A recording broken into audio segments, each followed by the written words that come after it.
자, 오늘은 1차 시험에 대해서 마지막 과목인 무형영어 그리고 그 무형영어에 대한 공부법에 대해서 우리 제임스 씨가 네. 혼자만 빗을 너무 좋게 받는 거 아니에요? 네, 그렇죠. 여기 보이세요? 여기. 이제 이게 거슬려가지고 눈동자에 그래서 뭐가 보여서. 네, 그래서 일단 무형영어에 대해서 좀 소개를 해주실까요? 네, 그 무형영어 우선은 1차 시험이 끝났잖아요, 사실. 그렇죠. 지금 찍고 있는 네. 시에서 너무 늦었어. 네, 2발 늦었어요. 한 발 늦은 게 아니라 2발 늦었어요. 아, 그래도 내년에 보이실 분들을 위해서 해야죠. 아, 맞아요. 이제 무형영어란 2차 무역 실무를 영어로 공부하신다고 보면 돼요. 그렇죠. 자, 그렇다고 했을 때 그러면 자기가 토익, 토플, 탭스 이런 게 점수가 잘 나오는데 네. 그러면 무형영어를 잘할 수 있지 않냐? 영어 실력이랑 네. 기본적인 실력이랑 영어랑 무형영어랑 어떤 상호 연관이 있느냐? 네, 전혀 없다. 전혀 없다. 네, 전혀 없다. 관련이 없다. 왜냐면 이제 그 무역 실무에 나오는 이제 협약이죠, 협약. 네. 그 협약을 영어로 공부해가지고 결국에는 법을 공부하는 거네요. 그죠. 영어로 된 법을 공부하는 거죠. 그러다 보니까 일반 영어 실력과는 좀 차이가 있죠. 차이가 날 수밖에 없네요. 네. 영어를 그래도 잘하는 게 좋잖아요. 아, 당연하죠.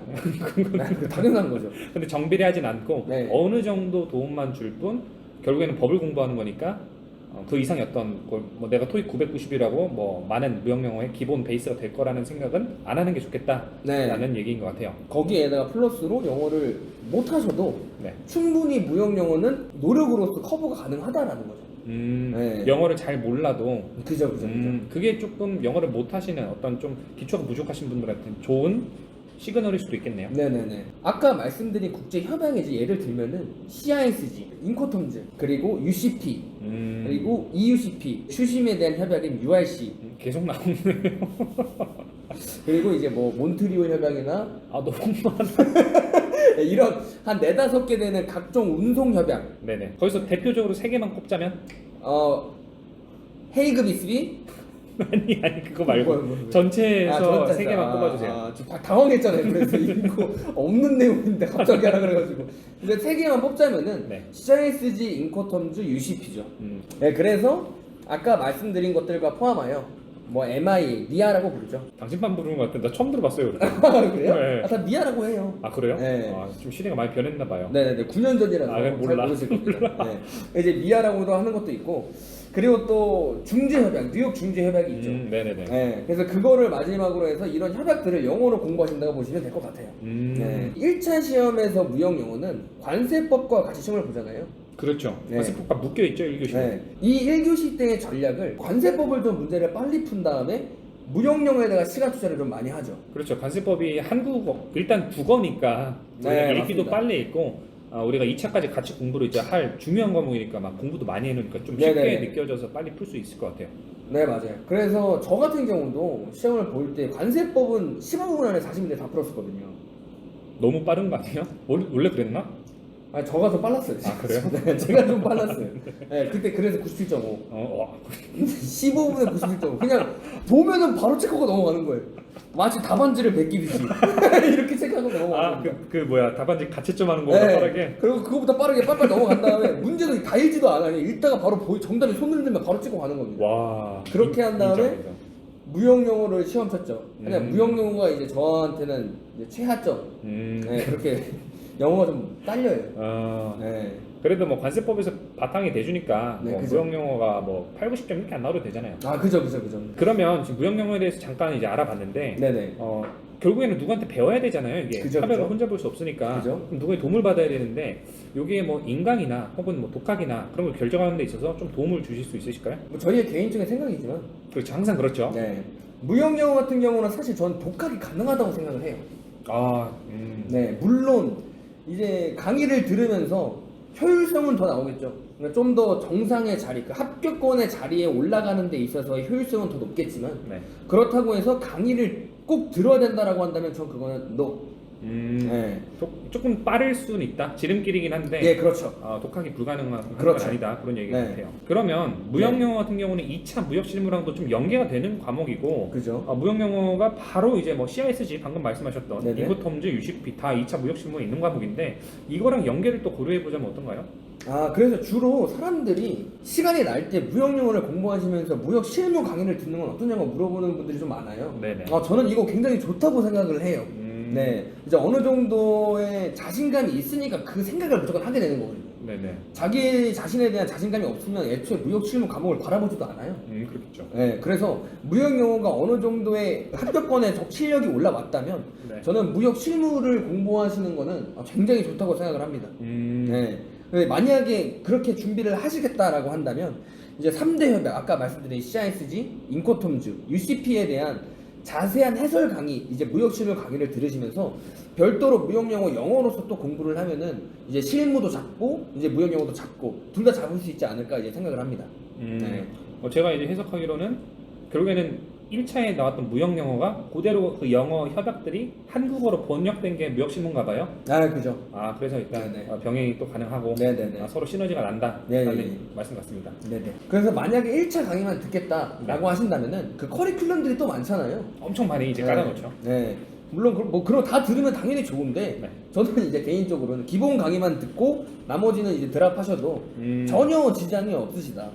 강의를 안 들어도 되긴 하는데 빨리 가려면 기본 강의는 좀 들어주시는 게 좋고 나머지는 또 선택의 영역에 놓여지겠다. 그렇습니다. 여담이지만 또 추가적으로 만약에 독학을 하신 분이 너무 불안하시다 그러면은 오히려 기본 강의를 듣기보다는 마지막에 파이널 강의가 있거든요. 짧게 치고 딱 빠지는 거. 그것만 들으시면은 가장 좋아요. 가장 베스트입니다. 이거 얘기 잘 하셔야 되는 게 한탕주의가 될 수도 있어요. 공부 하나도 안 하다가 파이널 강의 딱 듣고 그냥 이렇게 보는 걸 얘기하는 건 아니죠. 그건 아니죠. 충분히 공부를 독학으로 쭉 하시다가 독학을 하셨는데도 불구하고 나는 이제 강의를 안 들었으니까 너무 불안하다 라고 한다면은 강의 어쨌든 들으면은 또 심리적인 또 안정감이 또 들잖아요. 그렇죠. 그럴 때 이제 딱 치고 딱 빠지죠. 이제 그런 거죠. 자, 그러면 이제 인강의 어떤 효용이나 이런 거에 대해서 좀 알아봤는데 그런 어떤 외부적인 요인들 말고 이 무역 영어를 자체로 봤을 때 좀 공부법이 있나요? 이 무역 영어에 대한 이제 실제적인 공부법을 좀 말씀해 주신다면? 무역 영어에 무역 영어에 대해서 프랑스인 포르투게스. 무역 영어에서 가장 중요한 건 아까도 말씀드렸다시피 이제 협약들을 공부하는 거예요. 그런데 아까 관세사님이 말씀하신 것처럼 그 중에 가장 중요한 협약이 뭐냐라고 했을 때 CISG, 인코텀즈, UCP를 골랐잖아요. 그 3대 협약을 위주로 이제 공부를 하시게 되는데 이제 공부를 할 때 어떻게 다가가야 되냐라고 한다면은 우선은 접근법이 생각이 안 나신다면은 틀린 그림 찾기라 생각하시고 원문 자체에 있는 그 단어들을 좀 암기하시면 좋을 것 같아요. 맞아요. 예를 들면은 뭐 매수인이라는 말이 CISG에서 굉장히 많이 나오거든요. 그 용어가 어쩔 때는 매도인으로 바뀌기 때문에 이 법조에서는 매수인이 나오는 거구나, 이 법조에서는 매도인이 나오는 거구나, 이런 중요한 핵심 키워드를 좀 많이 외우시면 암기하시면 좋을 것 같고요. 그리고 또 각 법규 인코톰즈나 뭐 인코톰즈 같은 경우에는 운송중 매매를 뭐라고 그러죠? 잘 모르겠어요. 인코텀즈나 UCP 상에서 이제 주기적으로 나오는 그 단어들 있잖아요. 핵심 용어들. 그렇죠. 그런 것들이 좀 많이 나오거든요. 그래서 그런 것들을 위주로 좀 영어 단어를 외우듯이 외우시고 나서 또 한글로도 공부를 하시면 잊지를 않아요. 맞아요. 맞습니다. 그래서 이런 식으로 접근을 하시면서 스스로만의 공부법을 찾아가시면 되고, 그 이외에 뭐 MIA, 운송협약, 그리고 뭐 중재협약 이런 것들이 있는데 이런 것들을 제가 앞서서 공부를 하시면 좋다라고 말씀을 드린 이유가 사실 2차 무역 실무 때 공부를 해야지 하는데 2차 무역 실무 때 공부하기가 사실 힘들어요. 무역 실무라는 게 범위가 너무 많아서 우선은 이 범위가 어디까지냐라는 그 정의를 스스로 내리는 데가 시간이 6개월 걸립니다. 맞습니다.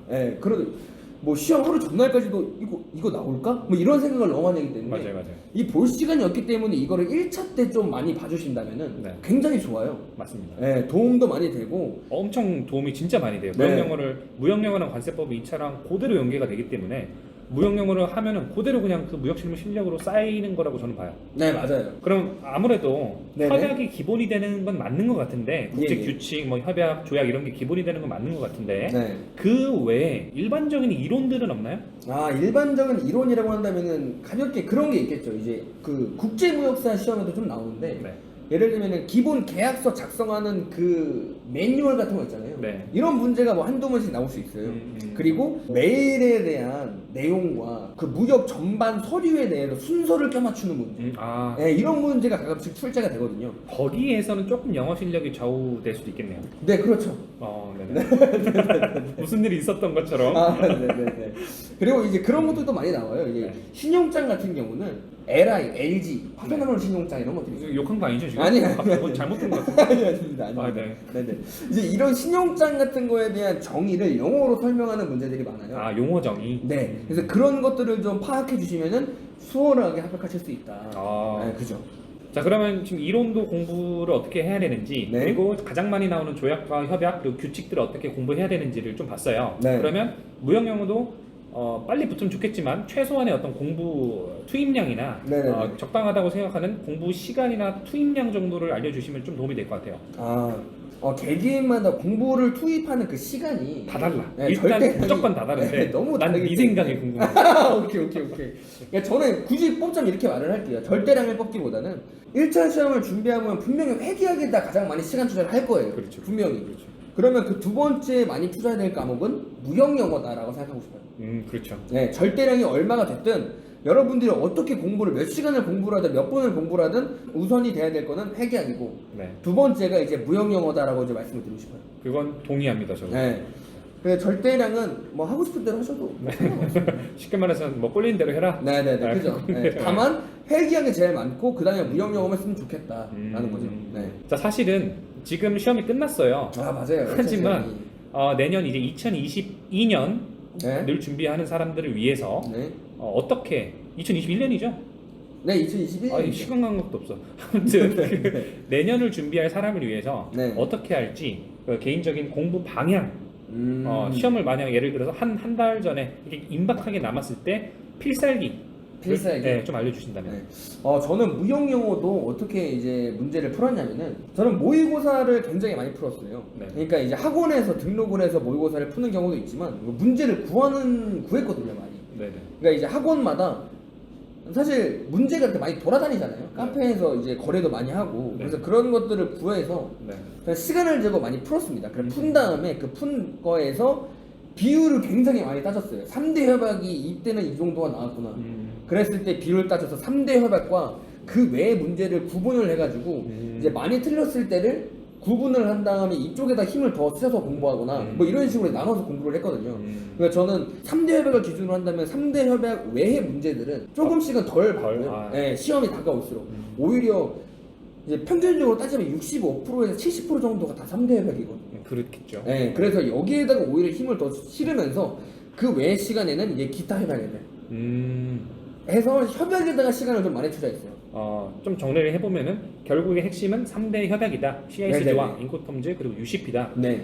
그래서 여기다가 일단 뭐 절대적인 시간 투자를 하는 건 불변하고 네. 여기다가 최소 몇 프로? 시간이요? 네. 저는 시간 최소 50%. 최소 3대 협약. 50% 이상, 네. 50% 이상 하고 나머지 것들은 다른 과목과의 어떤 좀 비례를 봐서 네, 그죠. 뭐 조금 이제 좀 덜 뺀다든지 좀 더 넣는다든지 네네. 이렇게 한다는 얘기인 것 같아요. 예, 그래서 이제 협약을 많이 들고 가고 네. 그다음에 기타 아까 말씀드린 뭐 계약서 이런 거는 사실 영어 실력이 조금 많이 좀 작용이 되다 보니까 네네. 저는 그거는 과감하게 버렸어요. 그러니까 버리기보다는 그때의 제 컨디션에 이제 맡긴 거죠. 그렇죠, 그렇죠. 많이 푼다고 해서 그거는 뭐 실력은 상승되겠지만 눈이 이렇게 침침해가지고 잘 안 보일 수 있잖아요. 그 정도로 투자할 가치가 있다고 생각하지 않아가지고 네, 그렇게 공부하시면 충분하게 좋은 얘기네요. 네, 합격할 것 같아요. 3대 협약은 투자한 만큼 무조건 나온다라는 당연하죠. 얘기를 또 예.